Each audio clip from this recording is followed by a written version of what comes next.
Assalamualaikum warahmatullahi wabarakatuh. Perkenalkan, nama saya Aziza Nur Kusumawati, kelas 2C. Sebelum saya mulai, saya ingin berterima kasih kepada dosen pengampu dasar-dasar humas, yaitu Bu Riza Gusti Rahayu. Di sini saya akan membahas tentang pengaruh musik barat dalam kultur populer di Indonesia.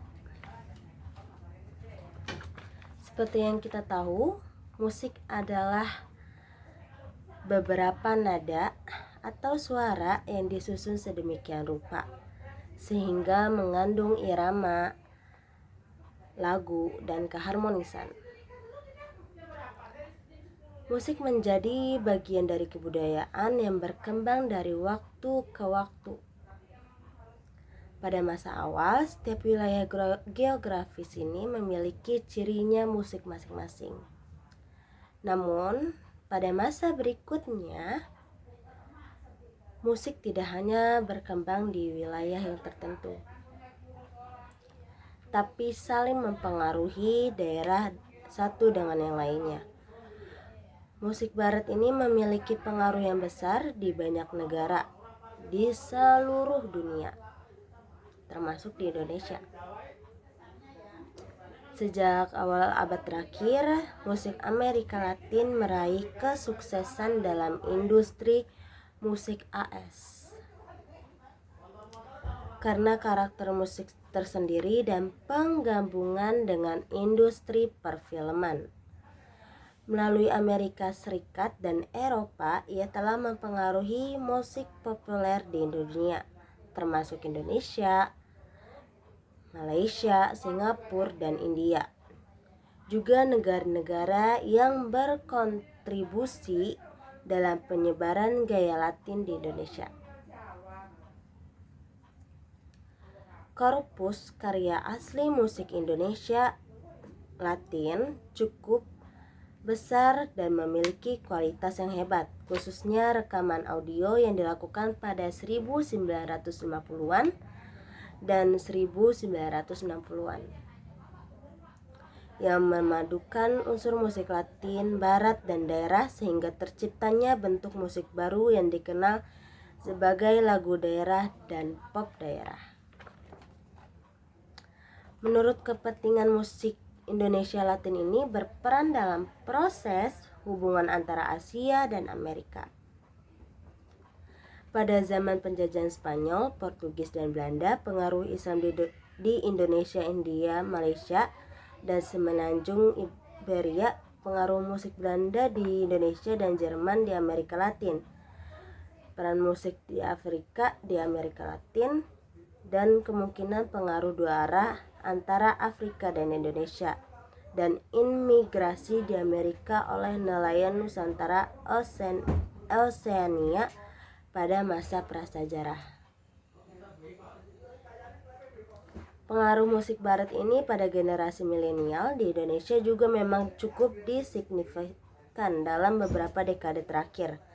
Dengan kemajuan teknologi dan akses yang lebih mudah terhadap media musik, generasi milenial di Indonesia telah terpapar dengan berbagai jenis musik barat melalui radio, televisi, platform streaming musik seperti Spotify, YouTube, dan lain-lainnya.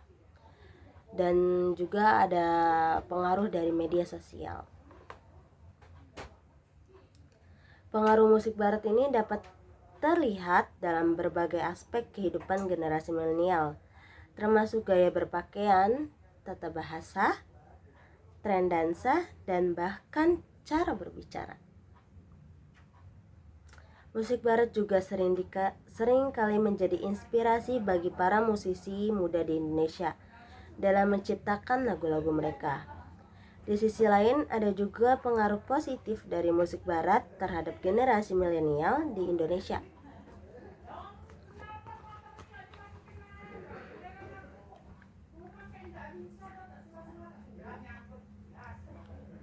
Musik dapat menjadi sumber hiburan dan inspirasi yang kuat, membantu mendorong kreativitas dan ekspresi diri. Penggemar musik juga dapat merasa terhubung dengan budaya dan pengalaman yang berbeda melalui lagu-lagu barat. Namun, ada juga perdebatan tentang dampak negatif dari pengaruh musik barat. Beberapa orang berpendapat bahwa budaya barat ini dapat menggeser budaya lokal dan tradisional, sehingga mengakibatkan hilangnya identitas budaya asli. Selain itu, terdapat kekhawatiran bahwa lirik atau pesan dalam beberapa lagu barat dapat mempengaruhi sikap, perilaku, dan nilai-nilai generasi milenial secara negatif. Pentingnya juga diingat bahwa pengaruh musik ini tidak hanya terbatas pada musik barat, tetapi juga ada pengaruh musik dari budaya lain di seluruh dunia. Globalisasi budaya kemungkinan pertukaran ide dan ekspresi seni antara budaya yang pada gilirannya dapat membawa manfaat dan tantangan yang kompleks. Pentingnya pendidikan dan kesadaran budaya dapat membantu generasi milenial memahami pengaruh musik barat dan budaya global. Dengan bijak, mereka dapat mempertahankan dan menghargai identitas budaya mereka sendiri sambil tetap terbuka terhadap pengaruh budaya lainnya. Musik ini juga memiliki pengaruh yang berbeda, termasuk pengaruh dalam konsentrasi dalam belajar. Siapa sih yang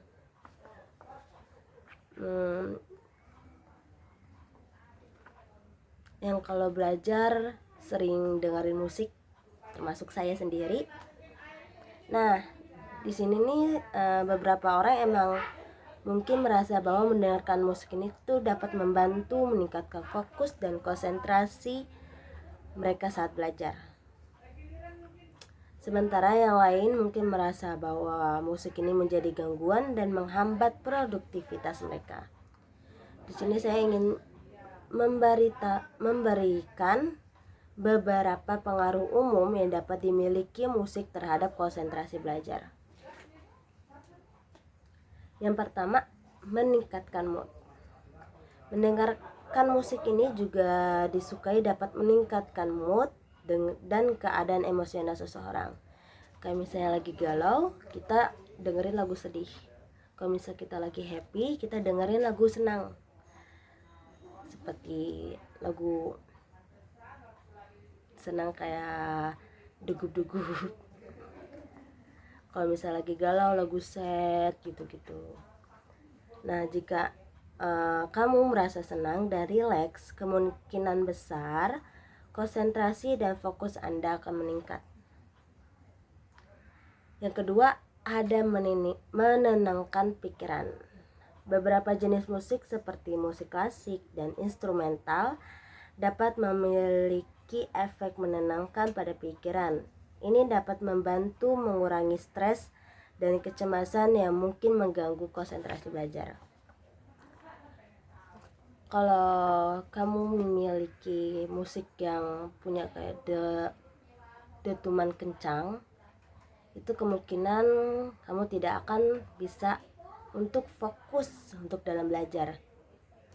Jika kamu memiliki musik yang tenang, slow, itu bisa bikin kamu fokus dalam pembelajaran.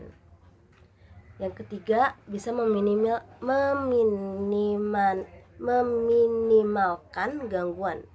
Bagi beberapa orang, mendengarkan musik bisa menjadi cara untuk memblokir suara-suara latar belakang atau kebisingan yang mengganggu.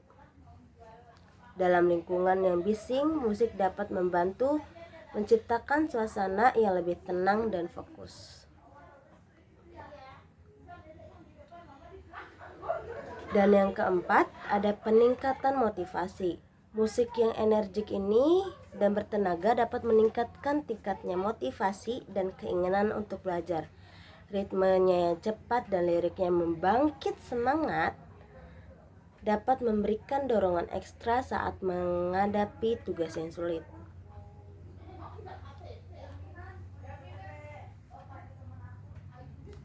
Musik barat ini telah memiliki pengaruh yang signifikan dalam budaya Indonesia selama bertahun-tahun. Dalam beberapa hal, pengaruh ini telah membentuk dan mengubah lanskap musik dan budaya Indonesia.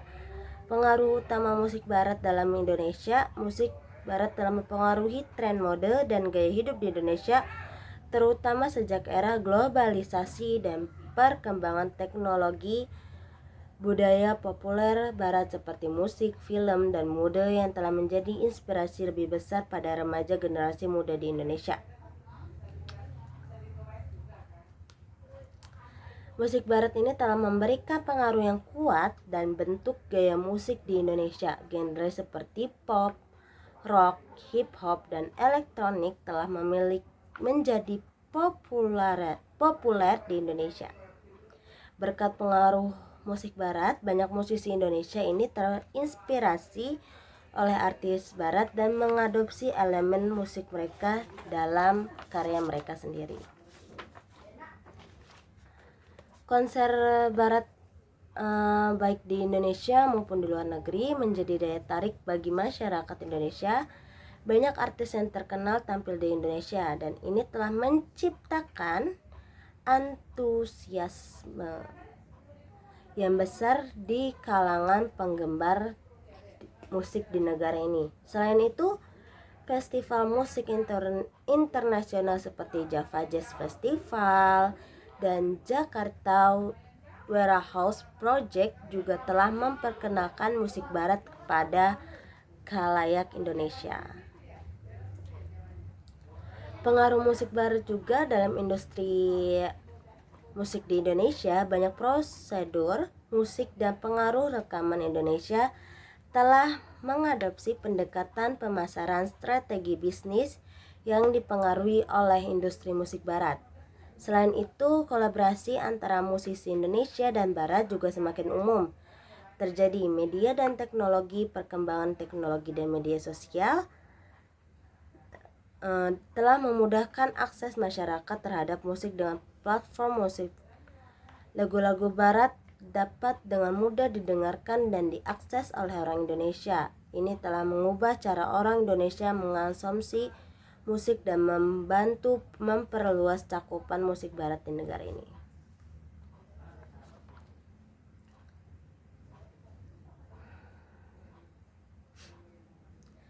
Salah satu contoh yang cukup terkenal adalah genre musik dangdut. Siapa sih yang gak tahu genre dangdut ini? Bahkan di daerah milenial ini nih, musik dangdut ini menjadi merajalela. Benar, dangdut ini kan adalah genre musik yang memiliki akar dari musik tradisional di Indonesia, khususnya musik Melayu dengan tambahan pengaruh pop, rock, dan India.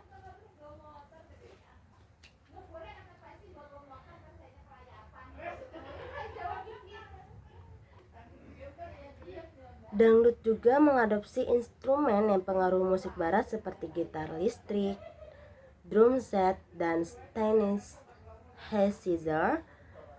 Hal ini membuat dangdut memiliki suasana yang unik dan menjadi salah satu genre musik populer di Indonesia dan disukai kalangan milenial.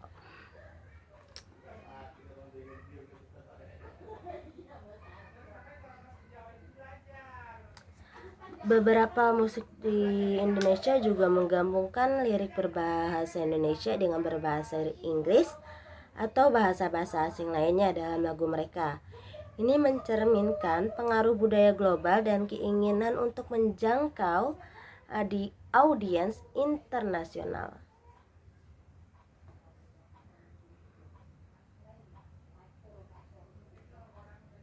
Melalui penggabungan ini, mereka menciptakan karya musik yang memiliki daya tarik universal sambil tetap mempertahankan identitas budaya mereka sendiri.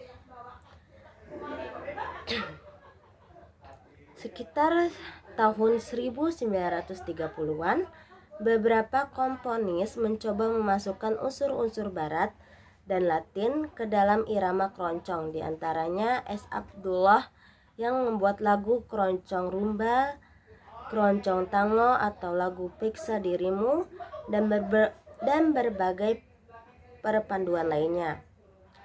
Yang menciptakan lagu keroncong tango Surga Dunia dan Warmo Bakri. Sejak itu keroncong mulai disukai oleh semua lapisan masyarakat dan tersebar luas sampai Malaysia dan Singapura. Beberapa orang menganggap perkembangan ini tidak layak disebut keroncong sehingga menjadi polemik yang memunculkan istilah keroncong asli dan keroncong modern.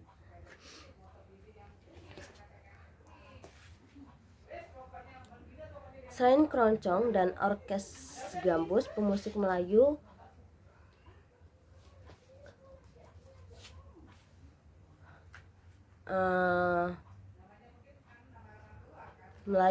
Minang, Sunda, Batak, dan antara suku lainnya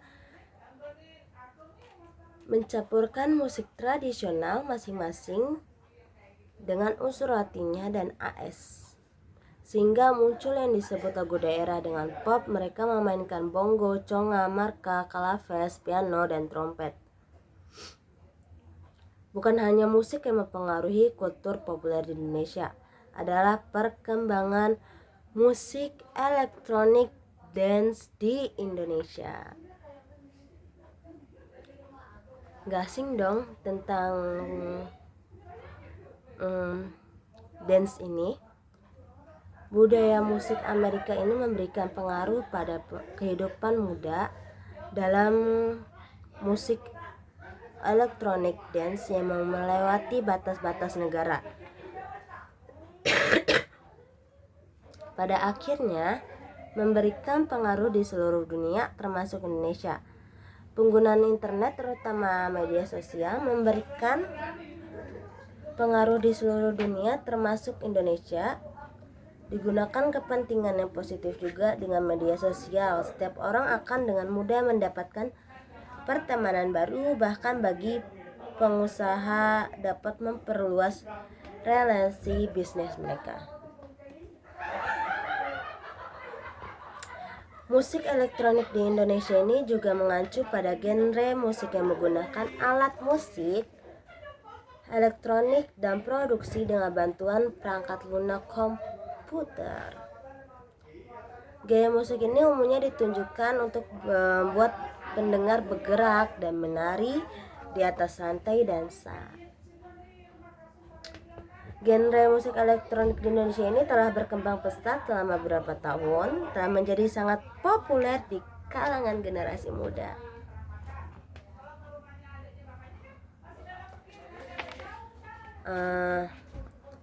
Troy Franklin 2012 menjelaskan tentang electronic dance music was about to the brown. Its origins can be tracked back to 1916 Jamaica, using reel-to-reel tape players. Artists would overlay multiple track, usually instrumentals, of existing track and hook it up to an amp to create a brand new dance track.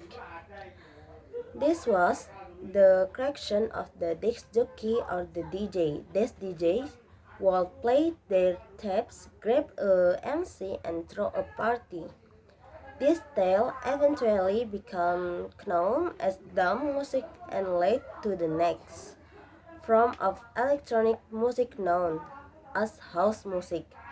A man that went by the name of Frankie Knuckles can be accredited as the founder of house music in 1917.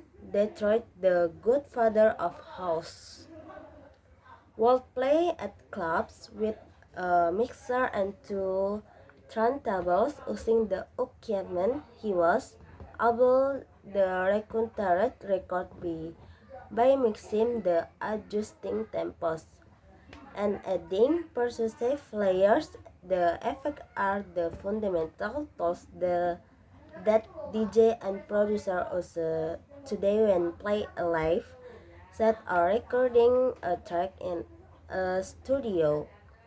House music in its premiere, dance music is penetrating beat in 4 and 4 time make for an stable graph.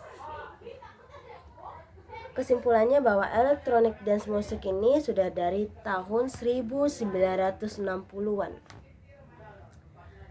Berasal dari Jamaika.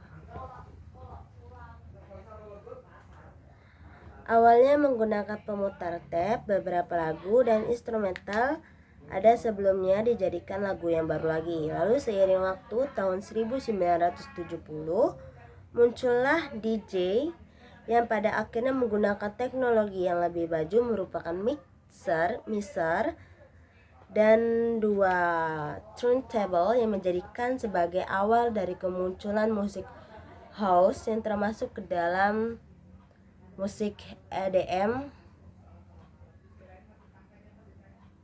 atau yang disebut electronic dance music. Sejarah musik elektronik dance Indonesia ini dimulai pada tahun 1990-an dengan pengaruh dari musik dance internasional seperti house, tango, trance, dan drum and bass. Pada awalnya musik ini lebih dikenal di kalangan klub malam yang dijalankan oleh DJ dalam pertunjukan langsung. Namun dengan perkembangan teknologi dan internet, musik elektronik Indonesia ini menjadi mudah diakses dan menyebar lebih banyak pendengar. Pada tahun 2000-an, banyak produser musik elektronik dance di Indonesia mulai menciptakan lagu-lagu dengan gaya lokal yang unik. Mereka menggabungkan dengan elemen tradisional di Indonesia seperti gamelan, angklung, atau suara alat musik tradisional lainnya dengan beat dan synthesizer elektronik. Ini menciptakan genre musik yang disebut dengan Indonesia EDM atau Indonesia Dance Music. Dan beberapa artis elektronik yang terkenal di Indonesia diantara DJ Agnes Mo, DJ Deep Habarus, DJ Riri Mestika, DJ Winky Wiryawan, dan masih banyak lagi. Mereka telah berhasil menarik perhatian di dalam dan di luar negeri dengan karya-karya mereka yang energik dan inovatif. Musik elektronik di Indonesia juga terus berkembang dan melalui tren internasional genre ini.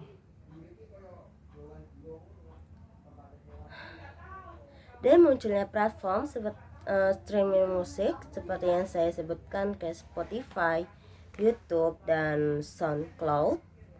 Artis elektronik dance di Indonesia ini dapat mudah memperkenalkan karya mereka kepada publik secara global. Acara ini menghadirkan berbagai DJ terkenal di seluruh dunia dan menarik ribuan penggemar musik elektronik dance setiap tahun. Banyak DJ dan produser musik elektronik dance Indonesia yang meraih pengakuan internasional. Salah satu contohnya adalah DJ produser Yellow Claw yang telah tampil berbagai festival di klub di seluruh dunia. DJ lainnya seperti Rehab, Rich Brian, dan Angel Dimas yang telah mencapai kesuksesan internasional. Kolaborasi DJ produser di Indonesia ini dengan artis internasional juga semakin umum terjadi. Beberapa kolaborasi terkenal termasuk Midnight Sun oleh DJ produser Jevin Julian dan Rich Brian, serta berkolaborasi DJ atau prosedur Dipa Barus dan artis internasional seperti NCT 127. Ya benar kan? Ya127 dan Monica Karina.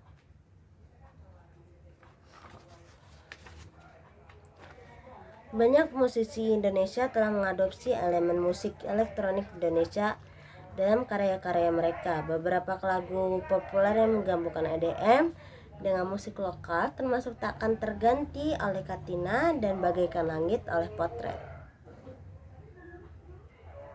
Dengan kemajuan teknologi dan akstabilitas perangkat lunak, produsen musik ini, individu-individu ini dapat menciptakan musik mereka sendiri dan mengunggah platform digital. Sekian dari pembahasan saya. Jika saya memiliki kesalahan, mohon dimaafkan. Saya ingin mengundurkan diri. Wassalamualaikum warahmatullahi wabarakatuh. Bye bye.